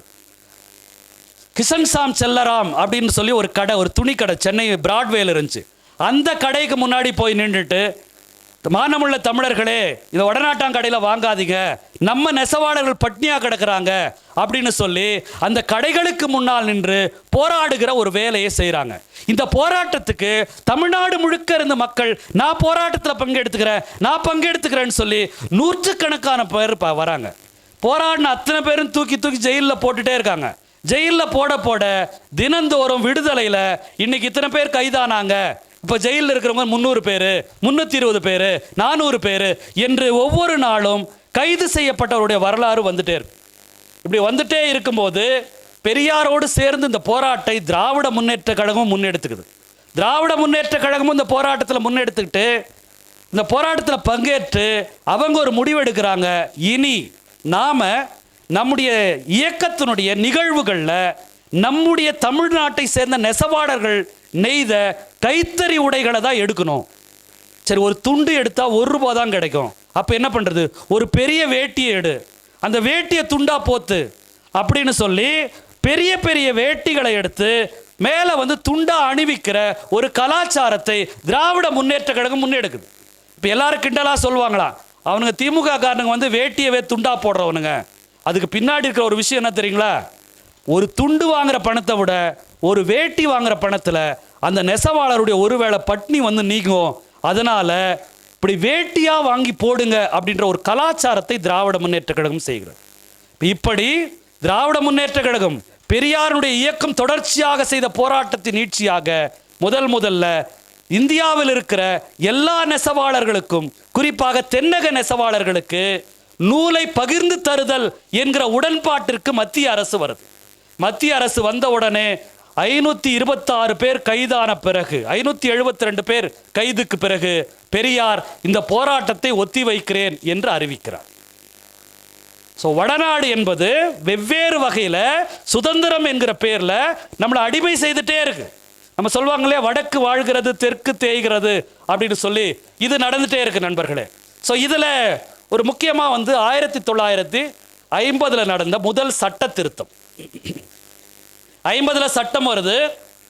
50 சட்டம் வந்த உடனே எல்லாரும் என்ன நினைச்சாங்கன்னா, இந்த சட்டத்தின் மூலமாக ஒரு சமத்துவமான சூழல் வந்துடும், எல்லாருக்கும் ரொம்ப சமமான ஒரு முறை வந்துடும் அப்படின்னு எல்லாரும் நினைச்சிட்டு இருந்த நேரத்தில் இந்த சட்டம் பெரியார் தான் சொல்றாரு, இந்த அரசியலமைப்பு சட்டம் மனுஸ்மிருதியின் மறுபதிப்பு அப்படின்னு பெரியார் சொல்றார்.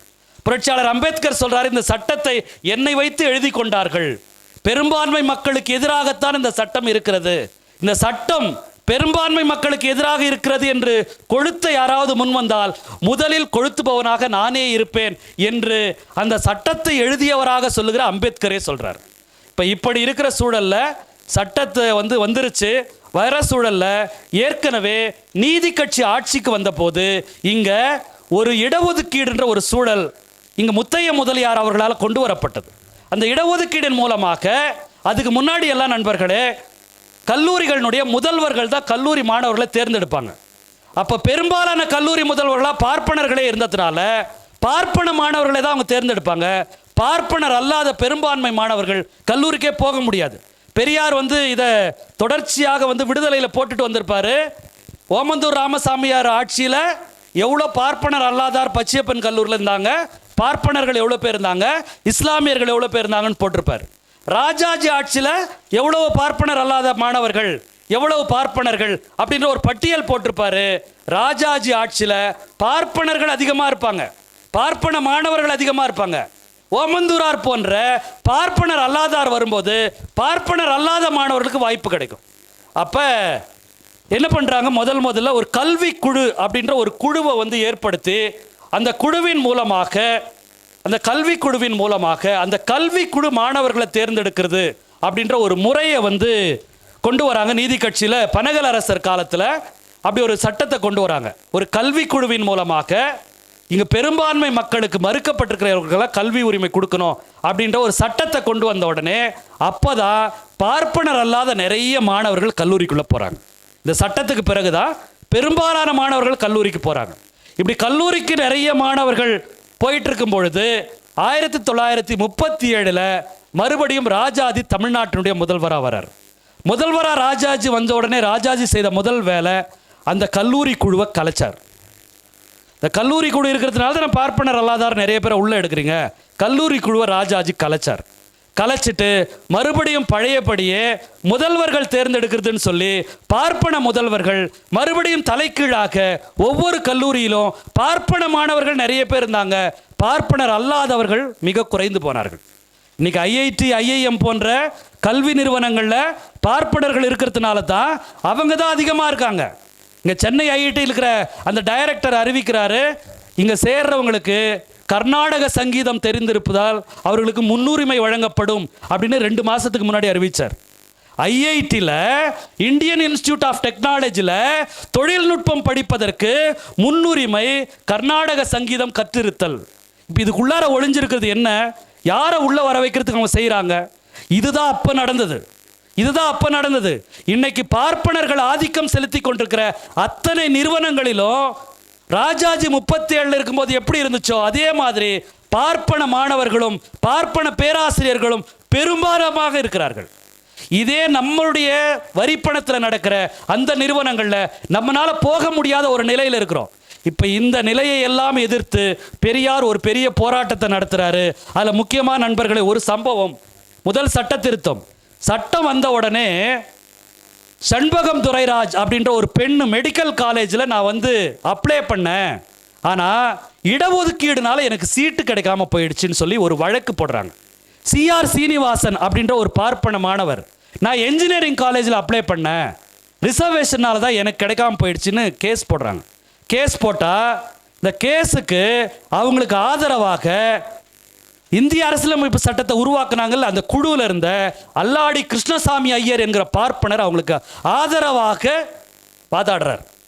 அவரு ஏற்படுத்தின சட்டம், அவங்க குழுவாக இருந்த சட்டம், அந்த சட்டம் நடைமுறைக்கு வந்து 1 வருஷம் கூட ஆகலை. இன்னும் சூடு அந்த ஈரம் கூட ஆறலைன்னு சொல்லுவாங்கள்ல, அந்த 1 வருஷம் கூட ஆகிறதுக்கு முன்னாடியே தான் இயற்றிய சட்டத்திற்கு எதிராக பார்ப்பனர்களுக்கு ஆதரவாக அல்லாடி கிருஷ்ணசாமி ஐயர் அந்த நீதிமன்றத்தில் போய் அந்த 2 மாணவர்களுக்கு ஆதரவாக நிற்கிறார். அப்போ நீதிமன்றம் பார்த்துட்டு சொல்லுது, கரெக்டு தான், தகுதியின் அடிப்படையில் தான் வந்து இடம் கொடுக்கணுமே தவிர சாதி அடிப்படையில் கொடுக்கக்கூடாது.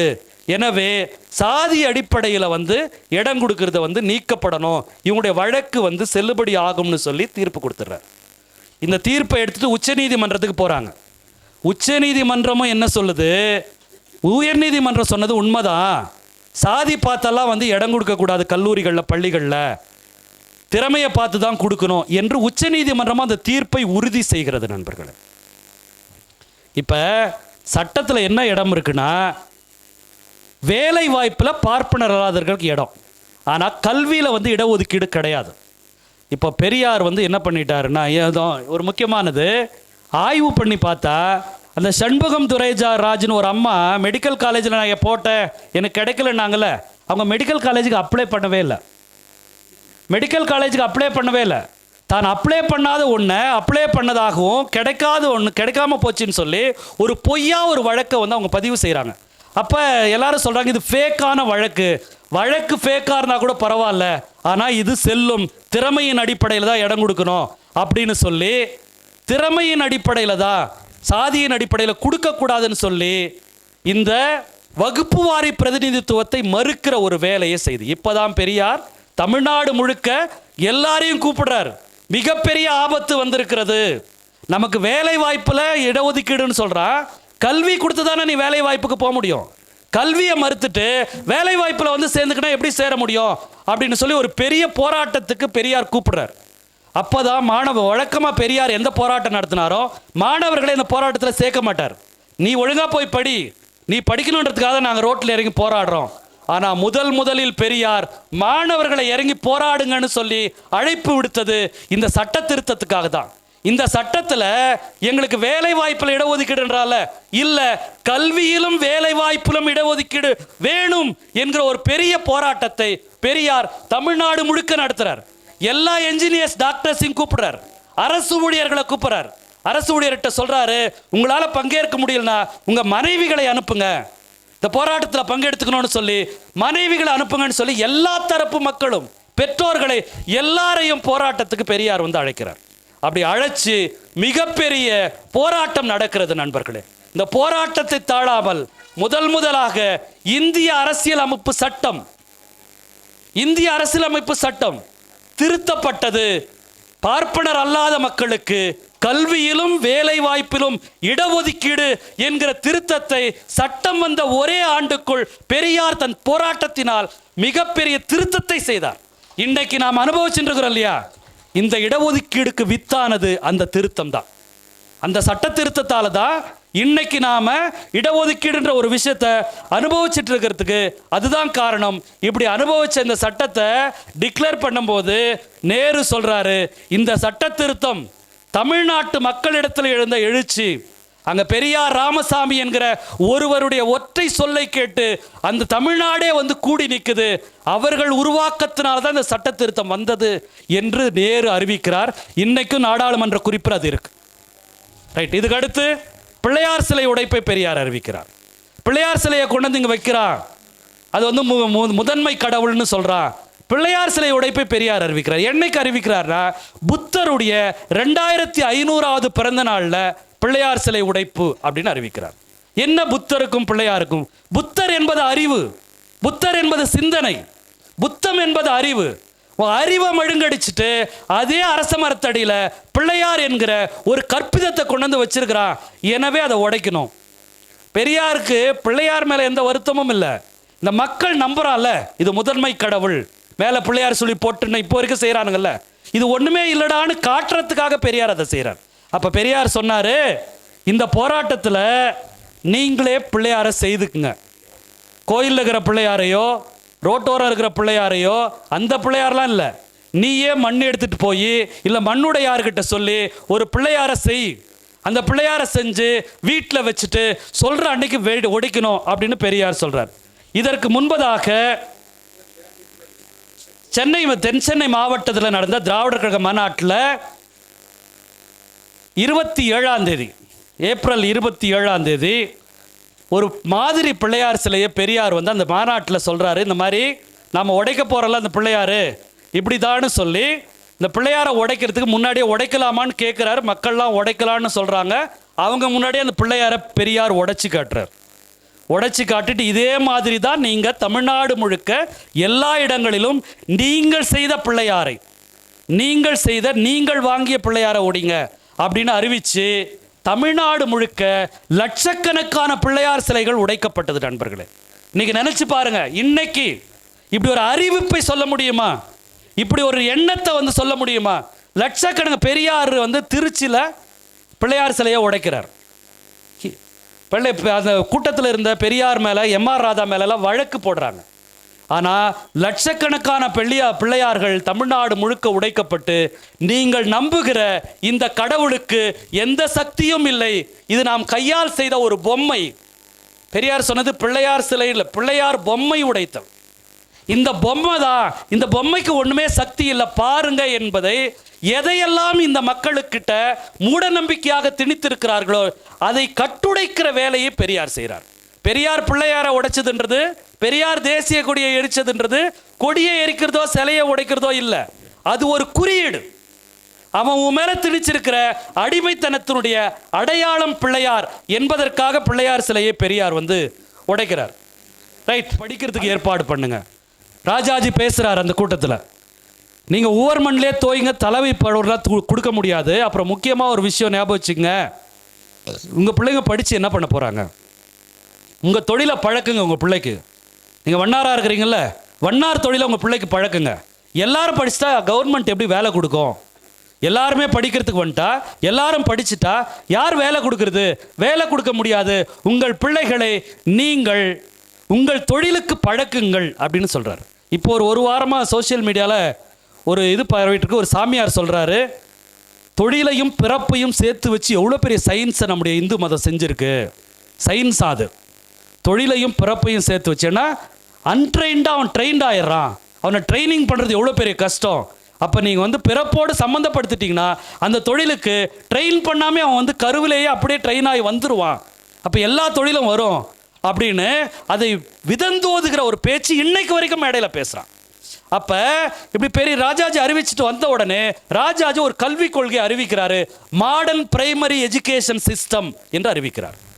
நவீன ஆரம்ப கல்வி திட்டம் என்கிற ஒரு கல்வி திட்டத்தை அறிவிக்கிறார். என்ன அப்படின்னா என்ன அர்த்தம் அப்படின்னா, ஒன்றும் இல்லை, அப்போல்லாம் பிள்ளைங்க காலையில் சாயந்தரம் 2 வேளையும் படிச்சுட்டு இருந்துச்சு. இனிமேல் அப்படிலாம் வேண்டாம், காலையில் ஒரு வேளை படித்தா போதும், மத்தியானம் போய் அவங்க அப்பா தொழிலை கற்றுக்கணும். இதுதான் மாடர்ன் பிரைமரி எஜுகேஷன். காலையில் கல்வி, மத்தியானத்தில் அப்பா தொழில். அப்படி கற்றுக்கினா பிள்ளைங்களுக்கு எதை மேலே ஆர்வம் போகும்? வாத்தியார் அடிக்கிறான், ஹோம்ஒர்க் செய்ய சொல்கிறான், படிக்க சொல்கிறான், முட்டி போட வைக்கிறான், எது மேலே ஆர்வம் போகும்? வேலை, அப்பா செய்கிற வேலை கையில் கால்னா கிடைச்சதுன்னா. அதை ராஜாஜி ரொம்ப சூசகமாக இந்த கல்வி திட்டத்தை கொண்டு வரார். நண்பர்களே, இந்தியாவில் முதலாக இந்த கல்வி திட்டத்துக்கு ஒரு பேர் வச்சார் பெரியார் தான், குலக்கல்வி திட்டம்.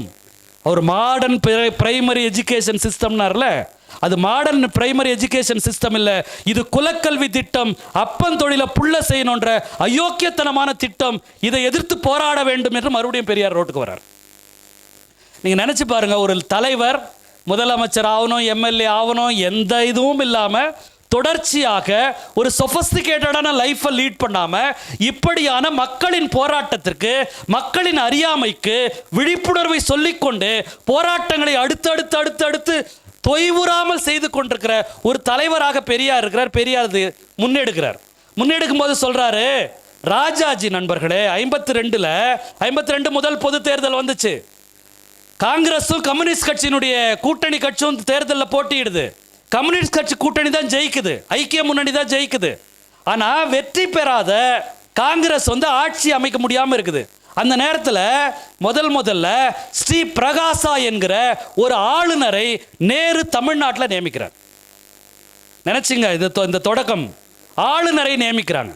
அந்த ஆளுநர் மெஜாரிட்டியாக இருக்கிற கம்யூனிஸ்ட் கூட்டணியை ஆட்சி அமைக்க கூடாம மெஜாரிட்டி இல்லாத காங்கிரஸ்ல இருக்கிற தேர்தலே நிக்காத குற்றாலத்தில் உக்கான்னு ராமாயணத்தை எழுதிட்டு இருந்த ராஜாஜியை கூப்பிட்டு ஆட்சி அமைக்க வைக்குது.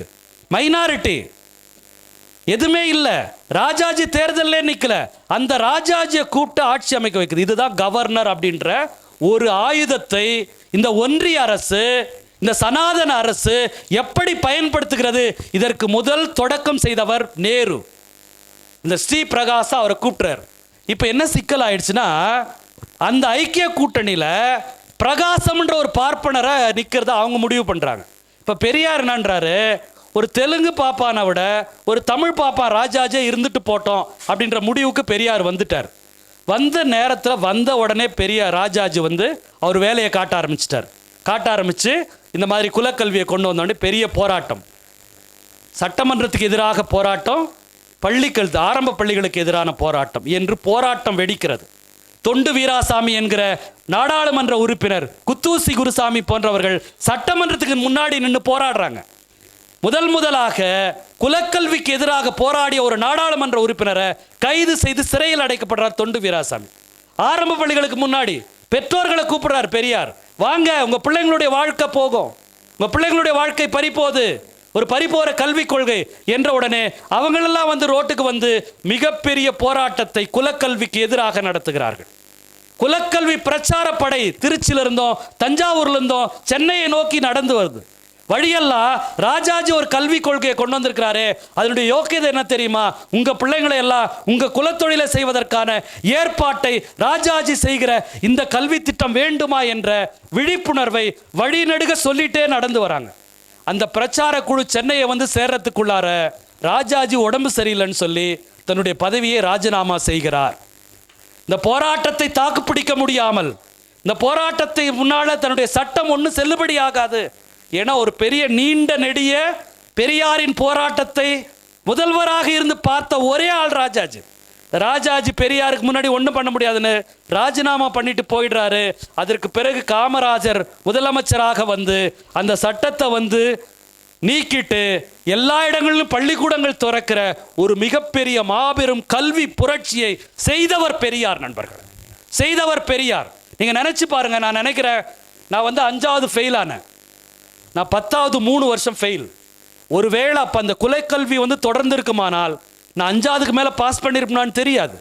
இன்றைக்கு அந்த குலக்கல்வியினுடைய இன்னொரு வடிவம் தான் புதிய கல்விக் கொள்கை என்கிற வடிவம்.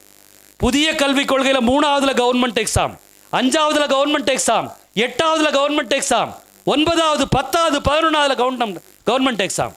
2வது வருஷம் நீங்கள் ஃபெயில் ஆகிட்டா உங்களுக்கு படிப்பு வரல, ஏதாவது தொழிற்கல்வி கற்றுக்குங்க என்பதை தான் இந்த புதிய கல்விக் கொள்கை ரெக்கமெண்ட் பண்ணுது.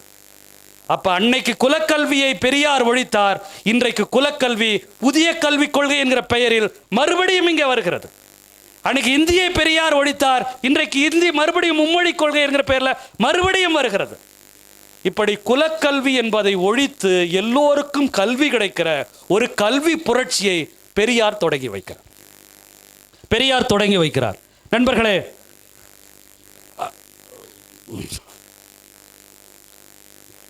ரைட். அதுக்கப்புறம் ராமன் படை எரிப்பு. பெரியார் ராமன் படை எரிப்பு போராட்டம் நடத்துறாரு. ராமனை பெரியார் என்ன சொல்றாருன்னா, 20லேருந்தே பெரியார் ராமனை எதிர்க்கிறார். ஏன்னா ராமன் கடவுள் இல்லை, ஏன்னா கடவுள் என்கிற பரப்புரை ராமன் மேல நடந்துட்டே இருக்குது. பெரியாருடைய குடியரசுல தொடர்ச்சியாக நிறைய அறிஞர்கள் எழுதுறாங்க. ராமாயண உண்மை கதைகள், ராமாயண பாத்திரங்கள் என்று பல்வேறு வகையான தொடர்களை பெரியார் குடியரசுல எழுத வைக்கிறாரு. தொடர்ச்சியாக ராமாயணத்துக்கு எதிரான பிரச்சாரத்தை பெரியார் நடத்திட்டே இருக்கார். ஒரு பக்கத்துல பெரியார் ஒரு இடத்துல சொல்றாரு, நான் இந்த ராமனை எதிர்த்துக்கு முன்னாடி நூற்றுக்கணக்கான புத்தகங்களை படித்தேன். பெரியார் சொல்றார், நூற்றுக்கணக்கான புத்தகங்களை படித்தேன். 30 ஆண்டுகளாக ராமாயண ஆராய்ச்சி செய்த அறிஞர்களோடு பேசினேன். எல்லாத்தையும் பேசி பார்க்கும்போது ராமன் ஒண்ணுல கூட ஒழுக்கமானவனாக இல்லை, ஒரு காரியத்தில் கூட ஒழுக்கமானவனாக ராமன் இல்லை. அவன் பெண் பித்தனாக இருக்கிறான், ஒரு கோழையா இருக்கிறான், ஒரு பெண்ணை சந்தேகப்படுறவனா இருக்கிறான். என்று ராமன் மீதான அவ்வளவு அயோக்கியத்தனத்தையும் சான்று பூர்வமாக பெரியார் நிறுவிட்டு சொல்றாரு. இந்த பக்கம் ராவணன் கிட்ட ஒரு ஒழுக்கக்கேடான விஷயமும் இல்லை. ஆனா அவனை எரிக்கிற, அவனை கொளுத்துற, அவனை உடைக்கிற போராட்டத்தை தொடர்ச்சியாக செய்துட்டு ராமனை புனிதப்படுத்துகிற வேலை இங்க நடக்குது. எனவே ராமனுடைய எதிர்ப்பை தொடர்ச்சியாக செய்கிறார். பெரியார் பல வடிவங்களில் எழுத்துல, பிரச்சாரத்தில், பிரசங்கத்தில் செய்துட்டு இருக்கிற 1954 எம்.ஆர். ராதா ராமாயணம் என்கிற ஒரு நாடகத்தின் மூலமாக தமிழ்நாட்டையே புரட்டி போடுறார். தமிழ்நாட்டையே புரட்டி போடுறார். நண்பர்களே, நிறைய பேருக்கு தான் சொல்லியிருக்கிறேன்னு நினைக்கிறேன். இந்தியாவிலேயே ஒரு நாடகத்துக்கு எதிராக, தனியாக ஒரு நாடக கலைஞனுக்கு எதிராக நாடக தடை சட்டம் என்கிற ஒரு சட்டம் ராதாவுக்கு எதிராக வந்தது. 1954 வந்தது. என்ன தெரியுங்களா? ராமாயண நாடகத்தில் எம்.ஆர். ராதா தான் ராமன். எடுத்த முதல் காட்சியிலேயே ராமன் கள்ளு குடிச்சுக்கிட்டு மாட்டுக்கறியை கடிச்சிட்டே உள்ள வருவார். லட்சுமணா, இந்த கசாப்பு கடைக்காரன் பெரிய அயோக்கியத்தனம் பண்ணிட்டானா, முத்தன மாட்டுக்கறியா கொடுத்துட்டுக்கிறான், கடிக்க முடியலா என்று எலும்பை கடிச்சுக்கிட்டே ராதார் உள்ள வருவார். உள்ள ராமனுடைய அயோக்கியத்தனங்கள் அத்தனையும் தோலுறுத்தி காட்டுகிற ஒரு நாடகம்.